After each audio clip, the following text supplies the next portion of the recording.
welcome back to another SwansCast match preview. Unfortunately, not able to do this one in person, but I do have Johnny from the Borough Breakdown Podcast on the video to explain to you a little bit about Middlesbrough this season ahead of the match. We couldn't make it work in person, but he's recorded something very kindly for us, so hopefully he can give you the same information we normally get from these videos.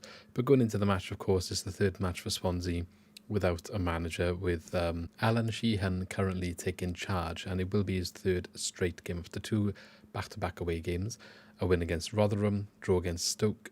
Performances probably not where they need to be. They don't look like they're improving. Really do need to get a manager in soon. And it does look like Chris Davis is in the works, but I really doubt he will be in the dugout by Saturday. I think it's pretty much confirmed that won't be the case. Hopefully we can get him over the line next week. But otherwise, we need to back Sheehan this weekend. First home game for him in his third game, and hopefully push the boys on. It's going to be a very difficult game in my opinion. I'm not really expecting the most from this, but I hope they can put as much effort and passion into the game and hopefully get something out of it. A point probably be a good result for us in the situation we're currently in, just to keep it ticking over. I know 4 points in the away games was good, the performance is bad, but we'll have to see where it goes and rebuild when a new manager comes in. Until then, though, here is Johnny from the Borough Breakdown Podcast. Thank you, Johnny, for coming on, and I shall catch you in the next video.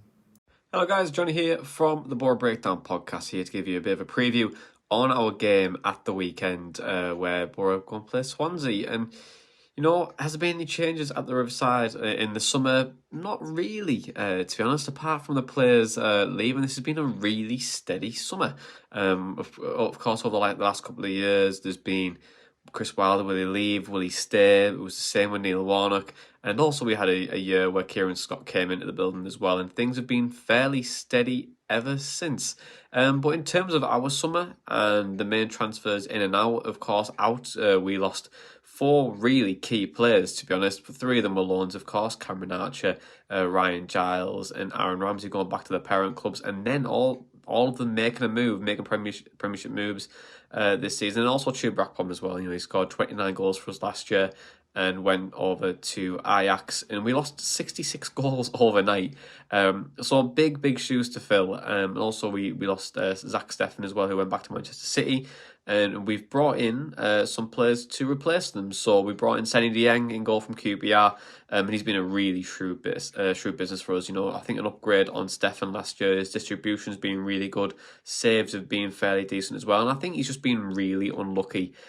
We've conceded probably a massive highlight reel of goals this season, all from 30, 40 yards, screamers here and there. I think he's just been unfortunate on that front. But in terms of like other big signings that we've made, I want to be looking at probably Rav van den Berg, you know, a young centre-back, came in, 18-year-old, and he's made an incredible step into the Championship, and he's looked like really good bit of business for Middlesbrough. And he's like one of those players where you can think, wow, we could really sell him on for the value. So fingers crossed you continue with that. And also there's 2 other players I'd like to mention, probably Emmanuel Latte-Laf, a centre forward, which we need. We still probably need another one in January to help him up. We only got him and Josh Coburn there, but he started probably an up and down inconsistent start at his time at Middlesbrough. He's great in runs in behind, but his shooting just isn't always the best. But then also finally is just Morgan Rogers, who again we got from Manchester City. He was on loan at Blackpool last year, and he just looks really promising, really good with his feet, direct, likes to get past his man and create opportunities, but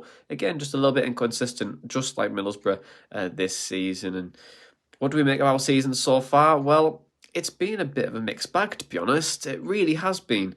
And we've started the season horrendously. We were bottom of the league at one point, and we drew with Sheffield Wednesday, and that felt like rock bottom for us. It really did. We were trying new things, trying to bend a lot of players at once, and then it just started to click. We did change our system, reverted back to the ways we were playing last year, with a slight difference from last year, but I'll come on to that in just a moment. We went on a really good run, and then we've just been a bit inconsistent. We're in three defeats in 4 prior to our game tonight against Hull, and hopefully, fingers crossed, we can get a win there. But our performances overall have been really strong, even with our mass injury list at the moment. We had 10 players out against at the weekend. And it was just quite difficult. And, you know, so against Ipswich at the weekend. And it was really difficult for us because I think there's still a lot of promising displays, even though we're just not getting the rub of the green with the injuries and suspensions at the moment. But what can you expect from Middlesbrough? You can expect a 4-2-3-1 formation setup, and then as we start to play, it moves to more of a 3-2-5. That left-hand side is still, that lopsided approach is still the way to go for us, and you'll see our left-back in Ingle trying to get forward there. You'll see our left-sided midfielder try and create that overload in the centre, and also you'll see the width come from Isaiah Jones on the right-hand side. And what we'll probably see is a little bit different from Borough last year, where we looked to get the ball on the left and cross the ball in the box, where this year it's more about working it into the box and trying to get in behind and trying to play those through balls in and trying to get your shot away. And that's probably the biggest difference from what we've seen at the season. But in terms of key players and who we should look out for, we've got a big injury list. Ryan McGree still injured, who's a massive player for us. Hayden Hackney, and again, a massive player for us. A couple of injuries out for the season, and Darrell Lenihan and Tommy Smith. And it's really interesting to see how we'll fare up, to be honest, because again we've got a lot of injuries there. We still really miss Marcus Forss as well as another centre forward option. But for the players I would probably keep an eye out on for if they do play. If he was playing, I would say Ryan McGree and Hayden Hackney. But if they're not playing, I would say Morgan Rogers on that left hand side has been really bright. Emmanuel Latif is always someone who's interesting to watch. He's really good at getting in behind his runs, but sometimes his touch and his vision just let him down.